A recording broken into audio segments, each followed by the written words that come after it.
আমার বাংলাদেশে কত কথা মনে পড়ে রে, এত সুন্দর দেশটা তুমি কোথায় পাবা রে। চাষি এসে একটু পা দিলি তো আগে যায়। ওরে বাপুরে, চাষি এসে তো খালি পা দিলেই হবে না। হ্যাঁ, বাড়ি যে তোমার ভাই ভাগাররা রয়েছে 14 গুন্ডা, তাকে জন্য রান্না করবে কিনা? তাও তো ঠিক। চাচা, হ্যাঁ, আরে ঘটনা তো একটা ঘটে গেছে দেখছি। তোর তো প্রতিদিন ঘটনা ঘটে। আরে বিরাট ঘটনা, এখানে এসো, এদিকে এসো। পা পরে দিয়ে এসে বইসো। আবার এসে বসো। এখানে বইসো, পা পরে দিয়ে ধান শুকুক, তার আস্তে আস্তে শুকুক। চাষি দেখতে বলি আমার দেখা যাবেন যে সাপটা দেখো আসছে। চাষি একটু পরে একটু তুমি বইসো, এখানে ঘটনা দেখে যাও আগে। কা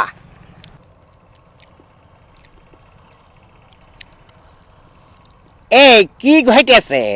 ঘটেছে ওই যে পীর আছে না, পীর ক্ষীর।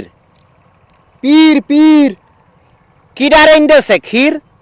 আরে ক্ষীর না, ওই যে দেওয়ানবাগির পীর আছে না। ও দেওয়ানবাগের ক্ষীর। হাই হাই, দেওয়ানবাগের ক্ষীর। দেওয়ানবাগের পীর, আচ্ছা। ওই দেওয়ানবাগের ক্ষীর মরে গেছে। দেওয়ানবাগের পীর মরে গেছে? হ্যাঁ, তাই তো বলছি। আই হাই, ও মরে গেল কিরাম করে? এখন তার আবার তার কাছে যেতে হবে, তাহলে এখন কিরম করে মরে গেল মানে? না, ও মরে গেলি ও তো আর করতে পারবে না। এ না, দেখছি ফেসবুকে। ফেসবুকে দিয়েছে? হ্যাঁ, আমি দেখছি তো, এখন দেখছি না, তোমার দেখে তো ওর মনে হয় আবুল হায়াত শেষ হয়ে গেছে রে। তাই হবে। আচ্ছা, কিন্তু ওর তো আবুল হায়াত শেষ হওয়ার কথা না, কারণ ও তো আবার ওই হায়াত বাড়ায় আনতে পারে, কারণ ওর কাছে এই পাসপোর্ট আছে, ভিসা। ওর ওই যে খাদেম না কিডা আছে, ও ডাইরেক্ট অটোমেটিক নাকি আল্লাহর সাথে কথা কয়। তাই? তো বিশাল ব্যাপার। ওর তো এক খাদেমের সাথে আমার ভালো সম্পর্ক, আমার তো দোস্ত। ওর আমি এত করি বুঝোই, ও তো বোঝে না। ও কয় যে ওর নাকি একেবারে উপরের তলায় যোগাযোগ, ও ছেলে একবার সৌদি আরবে ধরা খাইলো, খালি ও ডাইরেক্ট যাইয়ে এরম আল্লাহর সাথে নাকি কথা বলে কি দেখি করলো। আমি ওগুলো বিশ্বাস করি না, কিন্তু ওরা আবার বিশ্বাস করে। আল্লাহর সাথে কথা কইছে? আল্লাহর সাথে মানে ওই মদিনায় গেলি নাকি হাসান হুসাইন দেখা করে, মা ফতেমা নাকি ওর ওয়াইফ, নাউজুবিল্লাহ। হ্যাঁ, আল্লাহ রাসুল নাকি ওর কয় যে কোনো অসুবিধা নেই। ওরা আবার এই যে মোহাম্মদী ধর্মের পুনর্জন্মতে থাকে, আর টিপিতি দেখায়, দেখিস নে? মাঝে মাঝে দেখি তো, যে অ্যাডভাইস দেয় যে মোহাম্মদী ধর্মের পুনর্জন্মদাতা আপনাদের দেওয়ানবাগি পীর সাহেব এসে গেছে, সে সবার অসুবিধে করে দেবে। তুমি তো আমার সাথে ভালো জানো, ওরা দেখছি আমি দেওয়ানবাগি, তা তুই ক্ষীর ক্ষীর করছিস বলি তো বুঝতে পারিনি। ক্ষীর করছে আমি, তুমি তো কষাও ক্ষীর। এখন তো ঠিকই পীর করছিস। হ্যাঁ হ্যাঁ, ওই পীর। হ্যাঁ, তাহলে এক কাজ করবো, আমি কি ওই ওই আমার সেই দোস্ত যে ওর খাদেম, ওর কাছে একটা কল ধরায় খোঁজ খবর নেবো নাকি? আরে কলগুলো তো আরো ভালো হয়, খোঁজ নেও। এই না মানে এই দেখ, তাহলে একটা কল দি। দোস্তর কাছে কল দেখো। এটা দেখবেন কি নাম লেখা, আবুল। হ্যাঁ, এটা আবুল। আবুল আবুল আছে, দাঁড়া। মফিজ। হ্যাঁ, মফিজ আছে, পাইছিস? এটা মফিজ। হ্যাঁ, ওই মফিজ। আমি এবার সব লাল দেখছি। হ্যাঁ, নিচেটা মফিজ, উপরটা কাশেম। কাশেম, ওই মফিজি দে, মফিজি দে। হ্যাঁ, টিপিছিস? হ্যাঁ, কল যাচ্ছে। এই হ্যালো, এই হ্যালো। হ্যাঁ মফিজ, ভালো আছিস? আরে কে তোর আবার এত দুঃখ লাগছে কিসি? এই দেওয়ানবাগের ক্ষীর মরে গেছে।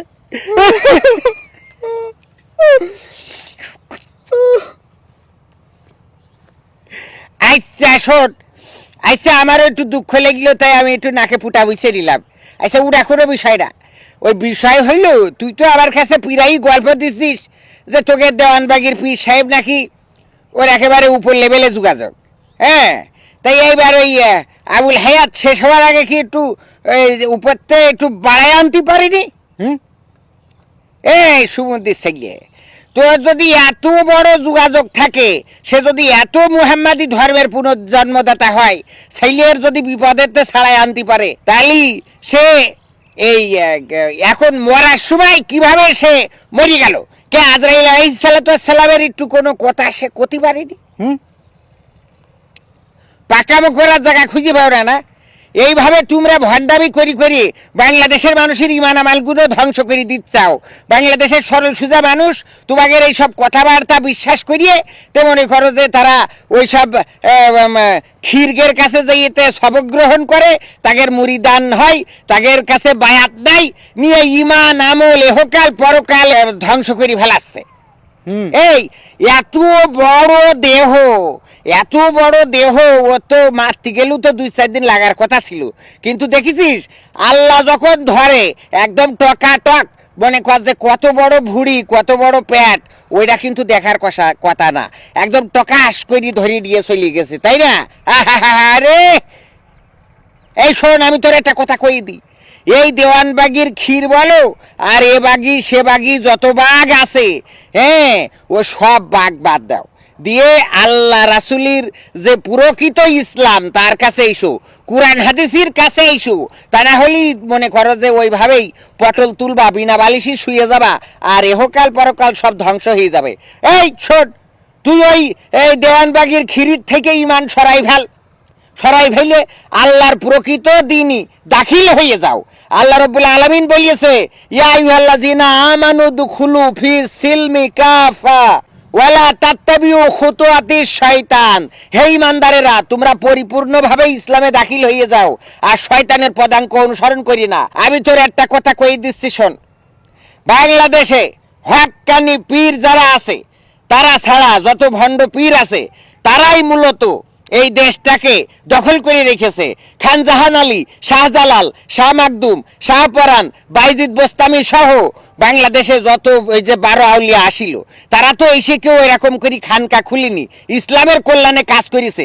আজকে যারা খানকা খুলে বসেছে, বিভিন্ন মুরিদ বাড়ায় আর টেলিভিশনে অ্যাডভাইস দিয়েতে মুরিদ খুঁজে বেড়ায়, এরা কিন্তু প্রকৃত অর্থে তারা ইসলামের কোনো কল্যাণে কাজ করে না, তারা ভণ্ড এবং অভার ভণ্ড। আই স্পিক যে এই জাতীয় ভণ্ড বাংলাদেশে সব এক এক করে কিন্তু উৎখাত করা হবে। যদি তুই এই জায়গা থেকে ফিরে না আসিস, তাইলে মনে কর যে তোর ইমান বাঁচল না, আমলও বাঁচল না। পরকালের ময়দানে যেদিন দাঁড়াবা, সেদিন তোমার ওই দেওয়ানবাগ বলো আর যত কি বাঘ আছে আরো, পুলির বাঘ, কুলির বাঘ, মুলির বাঘ, এগুলো কেউ তোমার রক্ষা করতে পারবে না। এই কথাটা মাথায় রেখো, ঠিক আছে? আচ্ছা, তোমার এই দেওয়ানবাগি এখন আল্লাহর কাছে গেছে, আল্লাহর পরে ছেড়ে দিলাম। ফেরেশতারা বুঝতে পারছে যে কি করতে হবে, তার আমলের কি অবস্থা, আমরা ও ব্যাপারে আর কথা বলতে চাই না। আল্লাহ ক্ষমা করলি তার ব্যাপার, কিন্তু সে যা করে গেছে, যে শিরিকির আঁকড়া বসাইছে, এই আঁকড়ার থেকে আমি জানি না আল্লাহ মাফ করবে কিনা, কারণ আল্লাহ সব গুনাহ মাফ করবে, শিরিকির গুনাহ মাফ করবে না। ঠিক আছে? ওকে, বুঝলি ভালো, না বুঝলি সমস্যা। তো সমস্যা হলেই প্রবলেম, আর প্রবলেম হলেই ডিস্টার্ব, আর ডিস্টার্ব হলেই তো কিছু করার নেই। সমস্যা গো, ওকে, রাখ।